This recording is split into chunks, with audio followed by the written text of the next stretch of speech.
লাগতেছে। আবার কবে না কবে আসি, আল্লাহ বাঁচায় রাখলেই না আসবো, না হলে তো আর আসা হবে না। যাই হোক, সবাই দোয়া করবেন যেন সেফলি যেতে পারি।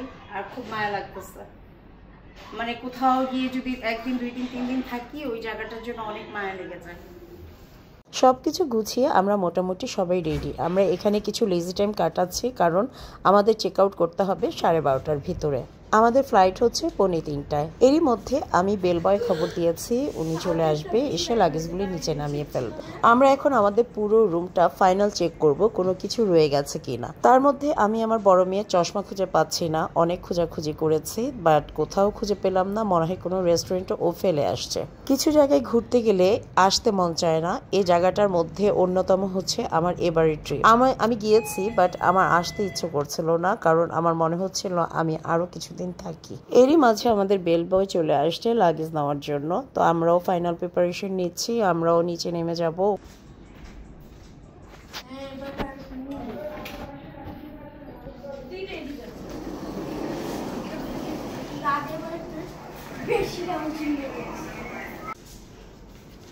এটা আমাদের লাস্ট চেক আউটের টাইম, চলে যাচ্ছি রুম ছেড়ে। খুব মায়া লাগতেছে। আসো, আমার মেয়ের চশমাটা পাচ্ছি না খুঁজে, যদি পেয়ে যেতাম খুবই ভালো হতো।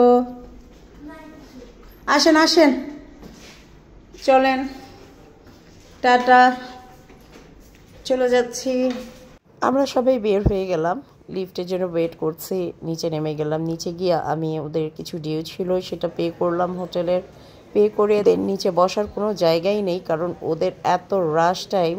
তারপর বাচ্চাদের নিয়েও ওদের পাশে যে একটা ক্যাফে ছিল, ওই ক্যাফেতেই গিয়ে বসেছি। আর ওদেরকে বললাম তোমরা কি খাবা খেয়ে নিও, কারণ আমাদের লাঞ্চ করতে অনেক সময় লেগে যাবে। তারপর আমরা ওই ক্যাফেতে বসে পড়লাম, বসে গল্প করছিলাম। ভাবিকে বললাম ভাবি কি খাবে, আমরা কফি নিলাম। আর বাচ্চাদের জন্য বললাম তোমরা দেখে আসো তোমরা কি খাবা। কথার ফাঁকে ফাঁকে ওদের দুই বোনের একটু পরপর ঝগড়া, আবার একটু পরপর মিল, আবার ঝগড়া, এভাবেই ওদের চলতে থাকে। এভাবেই কেটেছে এখানে বসে বসে। তারপর ওরা দুই বোন চলে গেল ওরা কে কি অর্ডার দিবে সেটা দেখার জন্য। একজন অর্ডার করলো বেক চিজ কেক, আর একজন অর্ডার করলো ফাজ চকলেট কেক। কেক দেখলে ওরা বরাবরই খুব এক্সাইটেড থাকে, তাই ওরা দুই বোনে দুই ফ্লেভারের কেক অর্ডার করলো। এখানের প্রতিটা কেকই অনেক মজা, কারণ এর আগেও আমরা রুমে অর্ডার করে খেয়েছিলাম। তিরামিসুটা এখানে বেস্ট ছিল। যাই হোক, এখন ওরা তিরামিসুটা অর্ডার করেনি। চকলেট ফাজ খেয়ে দিচ্ছ?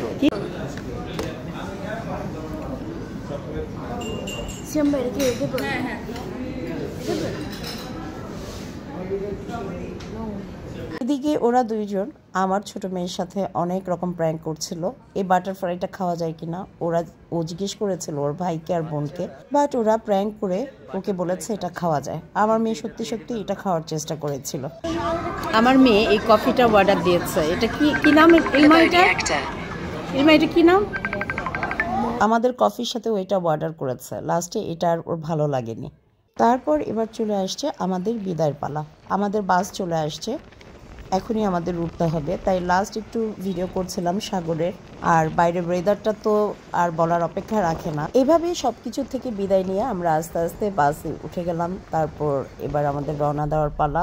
আল্লাহর নাম নিয়ে আমরা রওনা দিয়ে দিয়েছি।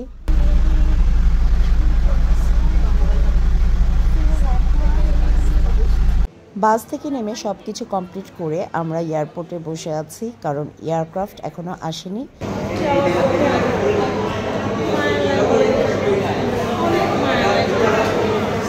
আমার বারবার গলা শুকিয়ে যাচ্ছিল, এই জন্য আমার মেয়েকে বললাম পানি নিয়ে আসো।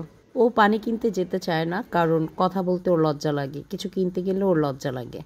এই জন্য ওকে আরও আমি ইচ্ছা করে বেশি বেশি করে পাঠাই, কারণ ওকে এটা শিখতে হবে, কিভাবে কেনাকাটা করে, কিভাবে চলতে হয়, এটা ওর জানতে হবে। এরপর আমাদের এয়ারক্রাফট চলে আসছে, তো আমরা ফাইনালি রানওয়ের দিকে যাওয়ার জন্য প্রস্তুতি নিচ্ছি যে আমরা এবার রওনা দিব আল্লাহর নাম নিয়ে। আমার তো প্লেনে ভীষণ ভয় লাগে।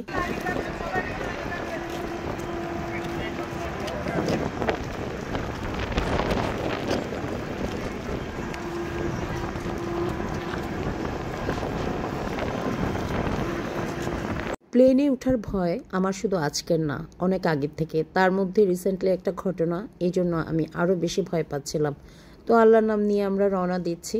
বুকের ভিতর খুব ধরফর ধরফর করছিল। আমার ভাবিও ভয়ে শক্ত হয়ে গিয়েছে। আমি যা যা দোয়া পারি সব দোয়াই পড়েছিলাম, ইভেন বাচ্চাদেরকেও বলেছি তোমরা সব দোয়া পড়ে নাও। এরপর আল্লাহর রহমতে আমরা সুন্দরভাবে ঢাকায় ল্যান্ড করেছি আলহামদুলিল্লাহ। এভাবেই সুন্দরভাবে সুন্দর মুহূর্ত আমরা কক্সবাজারে 3টা রাত 4টা দিন কাটিয়েছি। তো আমার ভিডিও কেমন লেগেছে আপনাদের? ভালো লাগলে লাইক কমেন্ট শেয়ার করবেন, আর এভাবে সবসময় সাপোর্ট করে পাশে থাকবেন, আর আমার ইউটিউব চ্যানেল সাবস্ক্রাইব করতে ভুলবেন না। আল্লাহ হাফেজ।